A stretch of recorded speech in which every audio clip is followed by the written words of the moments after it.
یہ جان لے کہ جو کلام خاموشی کرتی ہے وہ زبان نہیں کر سکتی، جو بیان نہیں کیا جا سکتا وہ صرف محسوس کیا جا سکتا ہے۔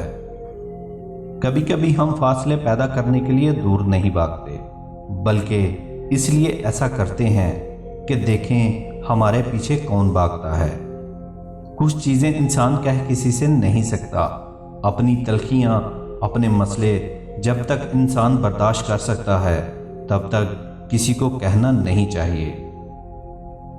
انسان زندگی میں اس وقت زیادہ تکلیف اٹھاتا ہے جب وہ حقیقت جانے بغیر خود کو اندھا کر دیتا ہے اور اپنے اندھے پن کا علاج بھی نہیں کروانا چاہتا۔